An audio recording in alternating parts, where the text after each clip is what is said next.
Hello everyone. Yes, आज हम लोग स्टार्ट करने जा रहे हैं अपना बहुत ही इम्पोर्टेंट सा यूनिट जो कि 12 नंबर का है। हाँ, बिल्कुल सही सुना। 12 मार्क्स पक्के हो जाएंगे अगर लास्ट तक इस वीडियो को देख लोगे, राइट? तो बिल्कुल बने रहना। दूसरी बात, हर एक पॉइंट इंपॉर्टेंट है। आज मैं आपके सामने जो बात लेकर आया हूँ वो है एक पेड़, एक ट्री जो आपको दिलाएगा 12 में से 12 number, 12 out of 12 marks in your pocket after this video. So be sure that you have to be there till last. So everything you have to be listen very concentrately. You have to learn each and every concept. If after seeing this video, if you have any problem, you can write your query in your comment box. और you just WhatsApp me, because क्योंकि अभी हमारे पास time कम है। जब तक मैं देख पाऊंगा तो मैं रिप्लाई कर पाऊंगा। उससे बेटर है कि आप मुझे व्हाट्सएप भी कर सकते हो। हाँ, लेकिन क्या है वो पेड़, कौन सा पेड़ है जो आपको 12 में से 12 मार्क्स दिलाएगा? चलो आओ, टाइम को वेस्ट नहीं करते हुए जल्दी से फटाफट देखते हैं हमारा आज का बहुत इंपॉर्टेंट सेशन। देखो, पहली बात तो जो नाम है वो है determination of income and employment. 12 marks का यूनिट है। कितने मार्क्स का है? 12 मार्क्स का। और आपको लगता है कि अगर एक वीडियो देखने से 12 मार्क्स पक्के होते हैं तो देख ही लेनी चाहिए। जैसा कि मैंने चैलेंज किया था बिजनेस स्टडीज में, वैसा ही हुआ। एग्जाम पेपर में वैसा ही आया ना, जैसे बताया था। अकाउंटेंसी में मैंने 1 शॉट डाला लास्ट का, सब कुछ वैसे ही आया ना। और ये अब हमारा इकोनॉमिक्स का वीडियो है जिसमें हम फिर से मैं आपको बता रहा हूँ कि अगर आप ये कॉन्सेप्ट अच्छे से कंप्लीटली देख पा रहे हो और लास्ट में जो मेरी 1 शॉट आएगी उसको अच्छे से देख लोगे तो आपके 40 आउट ऑफ 40 मार्क्स आपकी पॉकेट में, राइट? सो स्टार्ट करते हैं टाइम ना वेस्ट करते हुए। ये है हमारा ट्री, ये देख पा रहे हो ना, ये जो कंप्लीट ट्री जो आपको दिख रहा है, it's really a very fruitful. इतना मैंगो का टाइम है ना, मैंगो बिक रहे ना बाजार में बहुत। The fruit which is called king of all the fruits called mango. So आज हम इसी से रिलेटेड हम कुछ पढ़ने वाले हैं कि मैंगो का ट्री हमें क्या क्या दे रहा है, राइट? अब देखो, मैंने इसको अट्रैक्टिव इसलिए बनाया है जिससे कि आपको समझ में आए कि what is the importance of trees in our life, right? कितना इंपॉर्टेंट है ट्री का हमारी लाइफ में, उतना ही इंपॉर्टेंट है ये सारे के सारे टॉपिक आपकी लाइफ में, आपके एग्जाम के लिए, राइट? जितना इम्पॉर्टेंट ट्री हमारी लाइफ के लिए होता है, हमारे अर्थ के लिए होता है, उतना ही इम्पॉर्टेंट ये सारा कंटेंट है आपके एग्जाम के लिए। इस कंटेंट को अच्छे से पढ़ना है। मैं तो कह रहा हूँ वीडियो को पॉज कर करके बार बार सारे का सारा कंटेंट लिख लो कहीं पे। जब लिख लोगे तो बाद में रिवाइज करने में ईजी रहेगा, आसानी होगी, ठीक है? समझा दूंगा, फिर आराम से रिवाइज कर पाओगे ना। तो okay, let us start with aggregate demand and aggregate supply concept. हम किससे शुरू करने वाले हैं? एग्रीगेट डिमांड और एग्रीगेट सप्लाई कॉन्सेप्ट शुरू करने वाले। तो देखिए, सबसे पहले हमारा आता है aggregate demand. The total demand for final goods and services in an economy during a year. एक साल के अंदर हमारी जो इकोनॉमी में प्लान डिमांड है, इतनी डिमांड होगी एक पर्टिकुलर इनकम लेवल पे, उसको हमने नाम दे दिया एग्रीगेट डिमांड, राइट? क्लियर है? तो देखिए, इसका जो फॉर्मूला होता है वो है कंजम्पशन प्लस इन्वेस्टमेंट।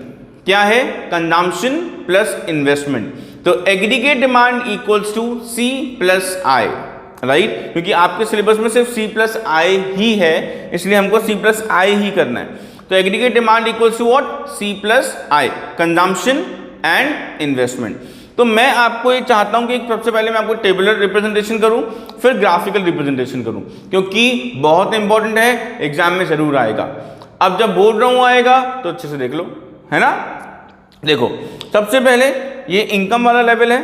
ये आप अपने हिसाब से, मैंने 100 गैप लिया है, आप भी कोई भी गैप लेके बना सकते हो। ये सबसे पहला जो मेरा नंबर है वो 0 है, उसके बाद 100 हुआ, फिर 200, फिर 300, फिर 400, मतलब 100 गैप लेके मैंने अपना इनकम क्रिएट किया। उसके बाद मेरा कंजम्पशन है जिसमें मैंने 80 का गैप रखा है। कितने का रखा है? 80 का। तो पहला कंजम्पशन लेवल 40 है, फिर 120 है, फिर 200 है, फिर 280 है और फिर 360 है। मतलब क्या हुआ? 80 का गैप रखकर मैंने क्रिएट किया। इसमें क्या रहा है, इसका बेसिक कॉन्सेप्ट क्या है? देखो, आप बोलोगे सर इनकम जीरो है फिर भी कंजम्पशन हो रहा है, जब मैं कुछ कमा ही नहीं रहा तो कंजम्पशन कहाँ से करूंगा?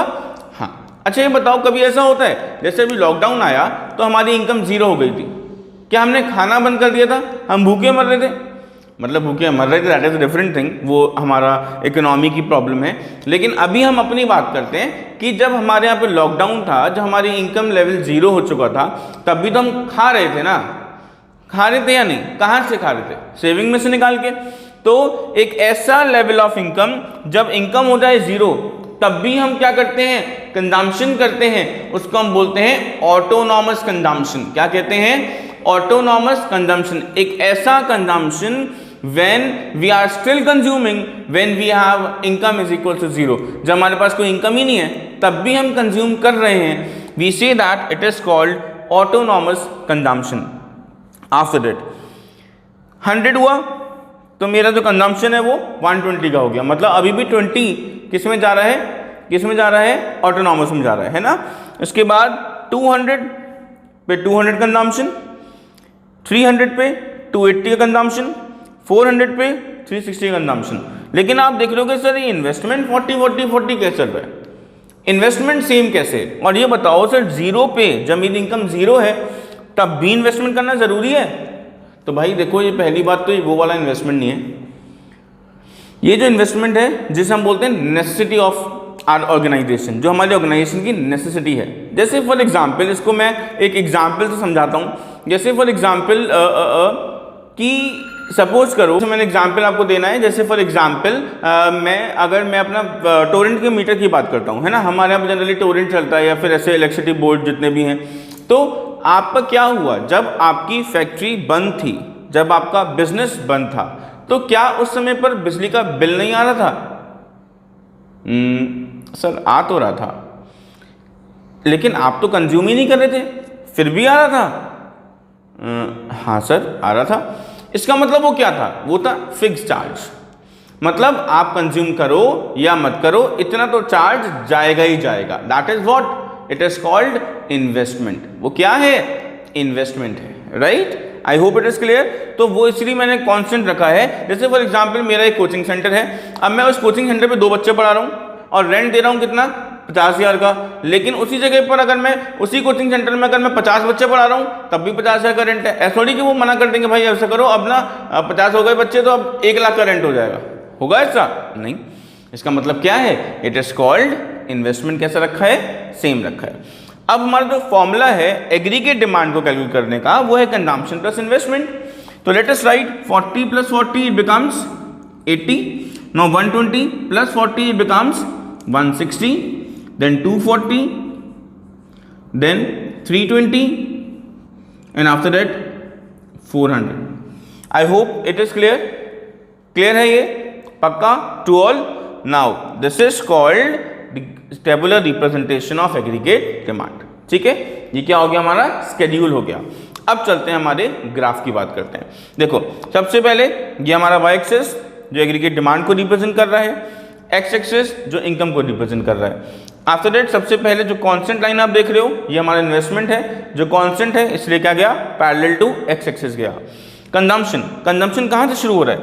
40 से, और मेरा इन्वेस्टमेंट क्या है? 40, इसलिए उसी पॉइंट से कंजम्पशन को शुरू किया और धीरे धीरे क्या हुआ? कंजम्पशन 80 गैप से बढ़ने लगा, तो हमने इसको बढ़ा दिया, राइट। आफ्टर दैट अब ये जो एग्रीगेट डिमांड है वो कितने से बढ़ गया? 80 से। 80 के बाद जो डिफरेंस आ रहा है वो कितने का आ रहा है? 40 का डिफरेंस आ रहा है ना। तो बी श्योर कि आपको एग्रीगेट डिमांड और कंजम्पशन का जो ग्राफ है वो पैरेलल बनाना है, ठीक है। इसलिए क्योंकि पैरेलल क्यों बनाना है? क्योंकि डिफरेंस दोनों का क्या हो रहा है? सेम हो रहा है ना डिफरेंस, इसलिए कही जाएगी पैरेलल जाएगी। तो देखो ये वाली लाइन बना दी हमने क्या? इसके पैरेलल। लेकिन आप ये देख रहे हो ये वाला पार्ट, ये जो पार्ट आप देख रहे हो इट इज कॉल्ड, ये क्या है?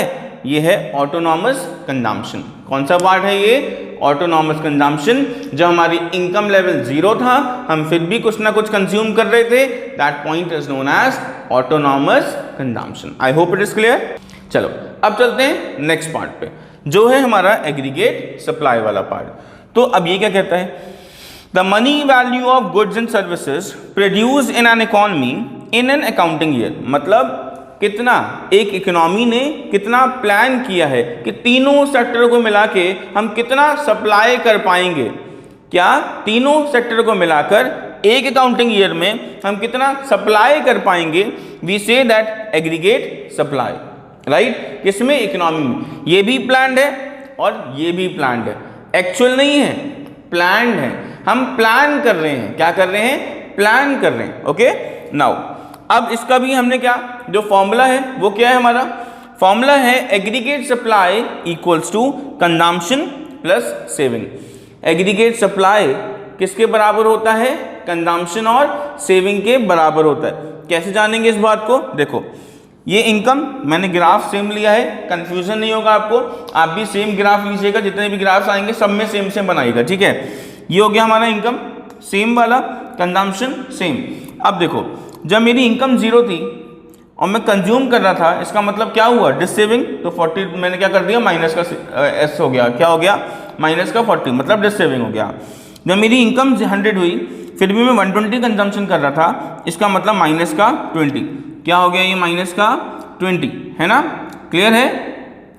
उसके बाद मेरी इनकम 200 हुई, मैंने 200 कंज्यूम कर लिया तो मेरा सेविंग हो गया 0।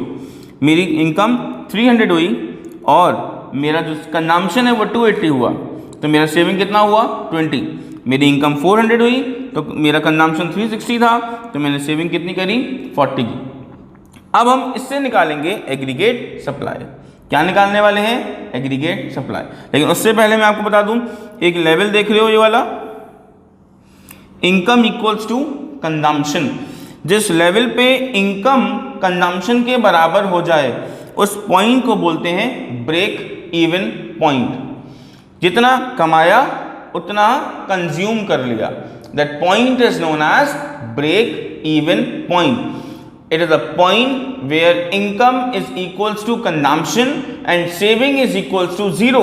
एक ऐसा लेवल जहां पे क्या होता है, सेविंग 0 हो जाती है और इनकम किसके बराबर हो जाता है, कंजम्पशन के बराबर, राइट। तो देखो 40 और ये माइनस का 40, इट बिकम्स 0।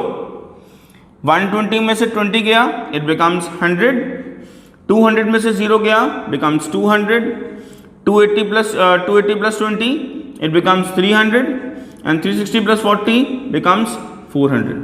एक जादू नहीं हुआ, वो ये हुआ कि सर इनकम और एग्रीगेट सप्लाई तो बराबर आ रहा है। हाँ बिल्कुल बराबर ही आता है, क्योंकि एग्रीगेट सप्लाई को नेशनल इनकम भी कहा जाता है। क्या कहा जाता है, aggregate supply is equals to national income, right, clear है टू ऑल।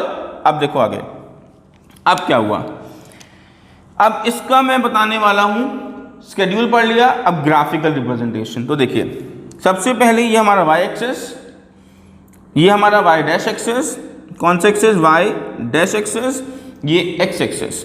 अब देखो सबसे पहले मैंने बनाया एग्रीगेट सप्लाई का ग्राफ, देख रहे हो सर ये एग्रीगेट सप्लाई ग्राफ बीचों बीच से क्यों निकाला, देखो जहां पर मेरा इनकम और एग्रीगेट सप्लाई बराबर है ना, इसका मतलब दोनों जगह पे डिफरेंस बराबर बराबर चल रहा है, तो बाइसेक्टर हो जाएगा किसका, 90 डिग्री का।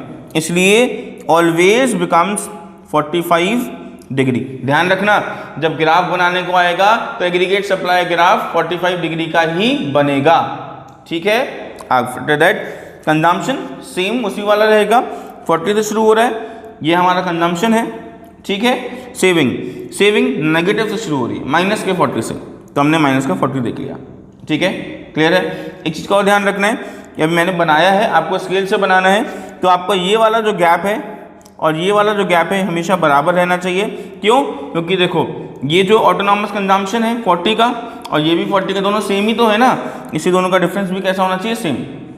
आफ्टर दैट ये जो पॉइंट देख रहे हो जहाँ पे एग्रीगेट सप्लाई कंजम्पशन से बाइसेक्ट हो गया, मीट कर गया, ये पॉइंट जहाँ पे सप्लाई 0 सेविंग 0 है उसको हमने नाम दिया ब्रेक इवन पॉइंट। क्या है ये break even point, it is the point where consumption is equals to supply, aggregate supply और income, along with that it is saving equals to 0। जब सेविंग क्या होगी? 0। एग्रीगेट सप्लाई मतलब इनकम किसके बराबर हो जाएगा? कंजम्पशन के बराबर। उस पॉइंट को बोलेंगे break even point. I hope it is clear. अब चलते हैं नेक्स्ट पार्ट पर, बहुत बहुत बहुत इंपॉर्टेंट पार्ट जिसके ऊपर न्यूमेरिकल हम लोग करने वाले हैं, जिसके ऊपर सारे न्यूमेरिकल बेस्ड को पार्ट आएगा, उसको बहुत ध्यान से देख लो। क्या? कंजम्पशन फंक्शन और लीनियर कंजम्पशन फंक्शन और सेविंग फंक्शन, ये बहुत इंपॉर्टेंट पार्ट हैं जिनके ऊपर न्यूमेरिकल्स आएंगे। न्यूमेरिकल्स कैसे सॉल्व करने हैं, एंड तक बने रहना है, राइट। चलो अब बात करते हैं हमारे कंजम्पशन फंक्शन की। कंजम्पशन फंक्शन को ही बोलते हैं propensity to consume, tendency to consume, right. अब देखो इसका जो डेफिनेशन है वो क्या है? The functional relationship between consumption and income. Consumption और इनकम के बीच का जो फंक्शनल रिलेशनशिप है, मतलब कितनी इनकम के बढ़ने पर कितना कंजम्पशन हम कर रहे हैं या कितनी इनकम पर कितना कंजम्पशन हो रहा है, इसको पता लगाने के लिए हम क्या फाइंड करते हैं? कंजम्पशन फंक्शन फाइंड करते हैं। कंजम्पशन फंक्शन मतलब प्रोपेंसिटी टू कंज्यूम। ये दो टाइप के होते हैं।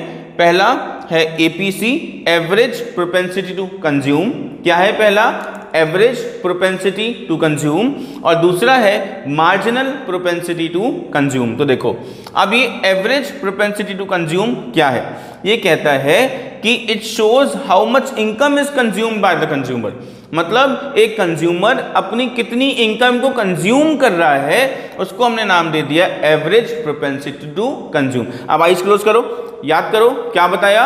एक कंज्यूमर अपनी कितनी इनकम को कंज्यूम कर रहा है उसे हम बोलते हैं average propensity to consume. Formula क्या है?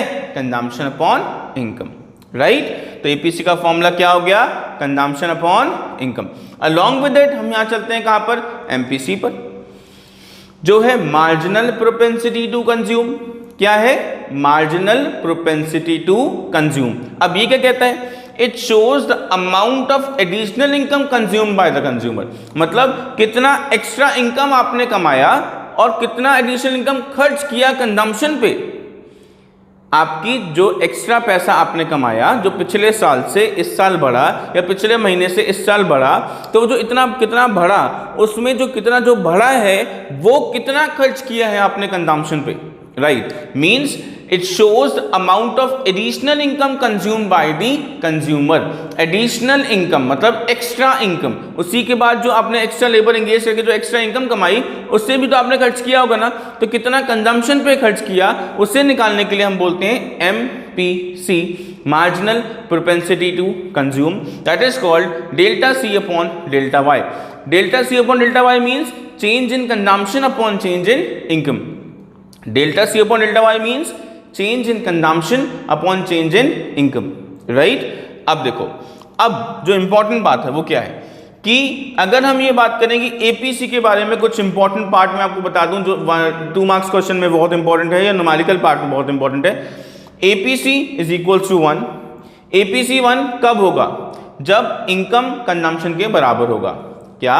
जब हमारा इनकम कंजम्पशन के बराबर होगा तब एपीसी क्या होगा? 1। इसी को बोलेंगे ब्रेक इवन पॉइंट। जब हमारा ब्रेक इवन पॉइंट होगा तब एपीसी 1 होगा। मतलब जब हमारा जितना भी हम कमा रहे हैं, जब हम उतना खर्च कर लेंगे अपने ऊपर ही, उसको हम बोलेंगे APC equals to 1। That is called break even point, right. उसके बाद एपीसी नेवर बिकम्स 0। एपीसी कभी भी 0 नहीं हो सकता। अच्छा, एपीसी 0 क्यों नहीं सकता? As consumption never become 0। भाई एपीसी 0 इसलिए नहीं हो सकता कि कंजम्पशन कभी 0 नहीं होता। कोई भी सिचुएशन ऐसी नहीं आती जब हम कंजम्पशन करना छोड़ दें। हमारी इनकम 0 होने पर भी हम कंजम्पशन करते हैं, जिसको हम ऑटोनॉमस कंजम्पशन कहते हैं, है ना। इसलिए एपीसी नेवर बिकम्स 0। इसके ऊपर कंडीशनल क्वेश्चंस आएंगे, इसलिए अच्छे से देख लो। कंडीशनल क्वेश्चंस इसके ऊपर बनकर आएंगे, इसलिए ढंग से देखना है ना। अब सेम बात करते हैं एमपीसी की भी। तो MPC equals to 1 when entire additional income is consume. जितना एक्स्ट्रा कमाया वो सारा का सारा खा लिया, खर्च कर लिया, दैट इज कॉल्ड एपीसी क्या हो जाएगा 1। ये मैं फिर बोल रहा हूँ, इनको ढंग से याद करना है, ढंग से, क्योंकि इनके ऊपर कंडीशनल क्वेश्चंस आएंगे, case based question, assertion reason based question इनके ऊपर आएंगे, इनको ढंग से देख लो, ठीक है। एमपीसी इक्वल 0, एमपीसी 0 कब होता है? When entire additional income is saved, जितना भी एक्स्ट्रा कमाया वो सबका सब क्या कर दिया? सेव कर दिया। वो क्या कहलाता है? क्या कहलाता है? एमपीसी इक्वल्स टू 0, ठीक है। आई hope it is clear, clear है सबको? आगे बढ़े। अब देखो नेक्स्ट पार्ट है हमारा सेविंग फंक्शन। अभी कंजम्पशन फंक्शन पढ़ा, अब पढ़ रहे हैं saving function, that is called propensity to save. उसे क्या बोलते हैं? Propensity to consume. इसे क्या बोलते हैं? Propensity to save. अब ये प्रोपेंसिटी टू सेव क्या है? The functional relationship between saving and income.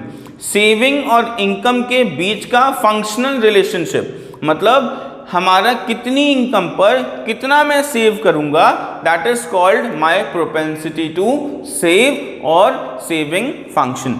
ये दो टाइप के होते हैं, पहला है APC called average propensity to save, और दूसरा है MPS called marginal propensity to save.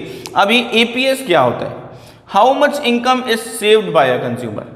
कितनी इनकम एक कंज्यूमर सेव कर रहा है, उसे हम क्या बोलते हैं? उसे हम बोलते हैं एवरेज प्रोपेंसिटी टू सेव, ठीक है। सिमिलरली एमपीएस क्या होता है? ये marginal propensity to save, willingness of a consumer to save his from additional income. जितना एडिशनल इनकम उसने कमाया उसमें से वो कितना सेव करना चाहता है, उसे हमने क्या नाम दे दिया? एमपीएस नाम दे दिया। क्लियर है? तो देखो एमपीएस का फॉर्मूला है delta S upon delta Y, मतलब change in saving upon change in income. कितने इनकम के चेंज आने पर कितना सेविंग में चेंज आया, उसे हमने क्या नाम दे दिया? एमपीएस। और इनकम के चेंज होने पर इनकम कितनी इनकम पे कितना सेव कर रहे हैं, उसे हम क्या बोलते हैं? APS, average propensity to consume. I hope it is clear. अब देखो एपीएस ऑलवेज लेस देन 1। यहाँ पे क्वेश्चन फिर बनता है कंडीशनल क्वेश्चन, असर्शन रीजन, कि एपीएस जो है वो ऑलवेज लेस देन 1 होता है। एपीएस हमेशा क्या होता है? 1 से कम ही रहेगा, 1 से ज्यादा नहीं होगा, 1 के बराबर नहीं होगा। अब क्यों? क्योंकि as whole income is not save, जितना आप कमा रहे हो उतना सेव नहीं कर सकते, क्योंकि कंजम्पशन भी करना पड़ेगा। तो जितना कमाया उतना का उतना सेव कर पाओगे? कभी नहीं कर पाओगे। इसका मतलब कंजम्पशन तो करोगे ना। इसलिए भी से दैट एपीएस जो है वो ऑलवेज कैसा होता है? लेस देन 1 होता है, ठीक है। क्या? APS, S saving. और इसके साथ साथ अगर हम बात करें अपने एमपीएस की, मार्जिनल प्रोपेंसिटी टू सेव, अगर वो 1 के इक्वल होगा, इसका मतलब है जितनी भी एडिशनल इनकम है वो सब सेव कर दी। और अगर 0 हुआ, इसका मतलब जितनी भी एडिशनल इनकम है वो सब कंज्यूम कर दी। भाई एमपीएस का मतलब अगर एमपीएस 0 हुआ तो सारी की सारी एडिशनल इनकम क्या कर दी? खाली कंज्यूम कर ली। और एमपीएस अगर 1 हुआ तो जितनी भी एडिशनल इनकम थी वो सबको क्या कर दी? सेव कर दी, ठीक है। क्या कर दी?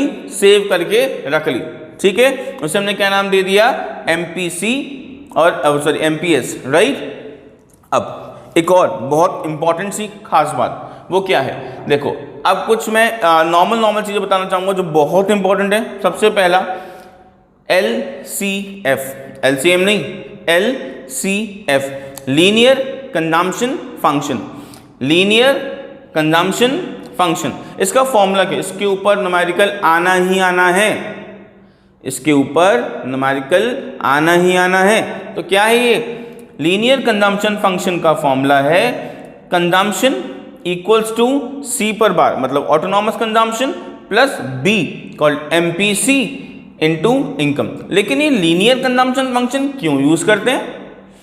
कि अगर हमें कभी, देखो अब इतनी सारी टेबल तो नहीं बनाऊंगा ना, और उसने मुझे बोला भाई 2000 वाले इनकम लेवल पे मैं कितना कंज्यूम करूंगा ये निकालो, तो क्या टेबल बनाऊं पूरी 2000 तक? नहीं ना, इम्पॉसिबल नहीं है ना। तो क्या करूं? तो उसके लिए मैं यूज करता हूं लीनियर कंजम्पशन फंक्शन। किसी भी लेवल ऑफ इनकम पे मैं कितना कंज्यूम कर रहा हूं, अगर ये निकालना है तो मैं कहूंगा लीनियर कंजम्पशन फंक्शन। किसी भी लेवल ऑफ इनकम पे मैं कितना कंज्यूम कर रहा हूं या करूंगा, उसको निकालने के लिए मैं क्या करने वाला हूं? लीनियर कंजम्पशन फंक्शन के फॉर्मूले को यूज करूंगा। अब लीनियर कंजम्पशन फंक्शन का फॉर्मूला क्या है? C मतलब consumption equals to autonomous consumption मतलब C पर bar plus B is called MPC। ये क्या है? MPC into income. ये जो फॉर्मूला पुट करोगे तो क्या निकल के आएगा? Linear consumption function. अभी हम इसके न्यूमेरिकल्स भी करेंगे, राइट? तो आगे लीव नहीं करना है, आगे बढ़ते हैं। दूसरा है LSF, लीनियर सेविंग फंक्शन। क्या? Linear saving function. ये कहता है कितनी कौन सी इनकम पर, अगर सपोज करो कोई इनकम दे दी तो बताओ 50,000 वाली इनकम पर मैं कितना सेव करूंगा, ये निकालो। तो कितना सेव करूंगा एट एनी इनकम लेवल, तो वो निकालने के लिए हम फॉर्मूला लगाते हैं लीनियर सेविंग फंक्शन का। क्या? कितने लेवल ऑफ इनकम पे, मतलब कितने इनकम लेवल पर या कौन से इनकम लेवल पर मैं कितना सेव करने वाला हूं, इसको निकालने के लिए हम क्या यूज करते हैं? Linear saving function. At any level of income अगर वो हमें बोले कि सेविंग निकालो तो हम कौन सा फॉर्मूला यूज करेंगे? LSF, linear saving function. Formula क्या होता है? S मतलब सेविंग इक्वल टू C पर बार मतलब autonomous consumption 1 plus 1 minus B, 1 minus B मतलब MPS, 1 minus MPC equals to MPS ना, इसलिए 1 माइनस B मतलब MPS।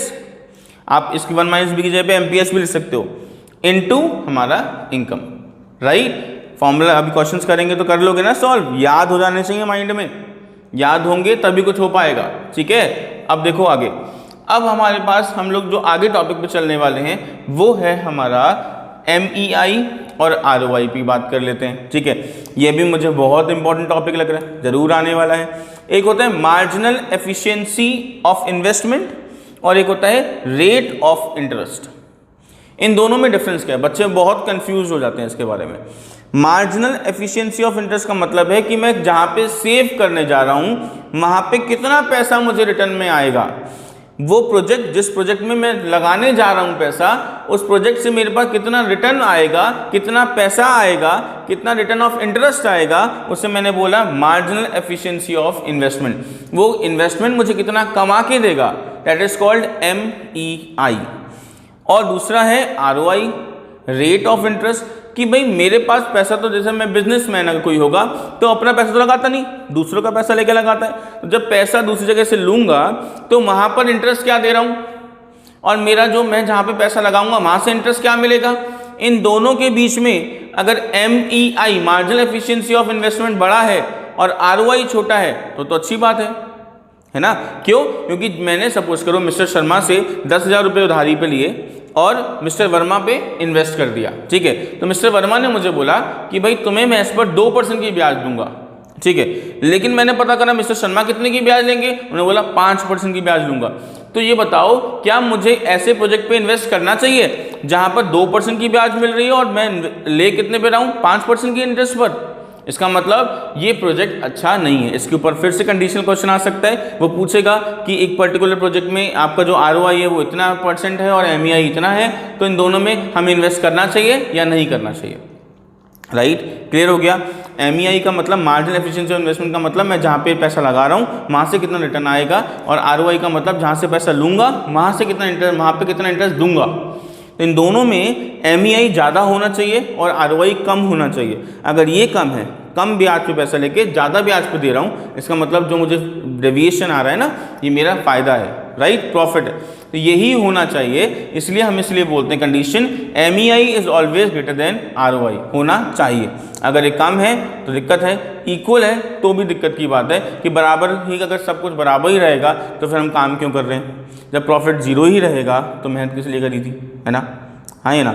अच्छा, इसी बात से याद आया कि अब इतना सब कुछ, इतने मेहनत लगी इसको बनाने में, तो शेयर तो बनता है ना, एक लाइक भी बनता है और कमेंट भी बनता है, तो प्लीज़ ज़रूर करिए, है ना? Okay, after that let us go for ex ante और एक्जेंट और एक्सपोस्ट। एक्जेंट का मतलब क्या है? प्लान्ड सेविंग और प्लान्ड इन्वेस्टमेंट को हम क्या बोलते हैं? एक्जेंट बोलते हैं। इस पर भी क्वेश्चन आ सकता है कि व्हाट इज एक्जेंट, एक्जेंट क्या है, एक्सपोस्ट क्या है, इसको एक्सप्लेन करो। तो एक्जेंट का मतलब है प्लान्ड सेविंग, कि हमने कितना सेविंग के लिए प्लान किया था या कितना इन्वेस्टमेंट के लिए प्लान किया था, और एक्सपोज का मतलब है कि एक्चुअल सेविंग कितनी करी या एक्चुअल इन्वेस्टमेंट हमने कितना करा। एक्चुअल पोस्ट है मतलब बाद में, और एग्जेंट मतलब क्या है, प्री है, प्री, पहले प्री एग्जेंट, एक्सपोस्ट मतलब पोस्ट वाला पार्ट, बाद वाला, इसलिए एक्सपोस्ट हमेशा एक्चुअल होता है और एग्जेंट मतलब प्लान्ड होता है। उसके साथ साथ we have APC plus APS equals to 1। इस पर फॉर्मूला बेस्ड क्वेश्चन है इसलिए बता रहा हूं कि एपीसी प्लस एपीएस क्या हो जाएगा, 1 हो जाएगा, और MPC plus MPS equals to क्या होता है, 1 होता है। तो इसको ध्यान से याद कर लो कि APC plus APS equals to 1 होता है और MPC plus MPS equals to 1 होता है। ठीक है, इसको ढंग से माइंड में फीड कर लो। After that we also have, मैंने आपको बताया था एग्रीगेट सप्लाई किसके बराबर होता है, नेशनल इनकम के बराबर होता है। अलॉन्ग विद दैट अभी आप जो देख पा रहे हो ये सारा कुछ मैंने आपको एक्सप्लेन कर दिया। अलॉन्ग विद दैट एक पार्ट और रह गया जो बहुत इंपॉर्टेंट मुझे लगता है, शायद इसके ऊपर क्वेश्चन आना चाहिए कि एक डेवलप कंट्री और एक डेवलपिंग कंट्री का जो हमारा एमपीसी है वो कैसा होना चाहिए। तो हम ये बोलेंगे, जनरली हम ये टेंडेंसी पे चलते हैं कि जो पुअर है वो क्या करता है, जितना कमाता है उतना कंज्यूम कर लेता है ना, और जो अमीर है, रिच है, वो जितना कमाता है उतना कंज्यूम नहीं करता, वो सेविंग भी करता है। इसलिए जो एमपीसी ऑफ पुअर है वो हमेशा ज़्यादा होता है एमपीसी ऑफ रिच से। इसलिए अगर क्वेश्चन आया कि एक डेवलपिंग कंट्री और डेवलप्ड कंट्री के बीच में अगर एमपीसी को फाइंड करना हो तो किसका एमपीसी ज़्यादा होगा, तो आप बोलोगे एक डेवलपिंग कंट्री का एमपीसी ज़्यादा होगा, क्योंकि एमपी डेवलपिंग मतलब जहाँ पर गरीब लोग भी होंगे, है ना, तो इसलिए वहाँ के लोग क्या करते होंगे, सारा का सारा जितना कमाते हैं वो सब कंज्यूम कर लेते होंगे, इसलिए एमपीसी वहाँ का ज़्यादा होगा एज कंपेयर टू एक डेवलप्ड कंट्री के कंपेयर में। किसी कंट्री के कंपेयर में, डेवलप्ड कंट्री कंपेयर में।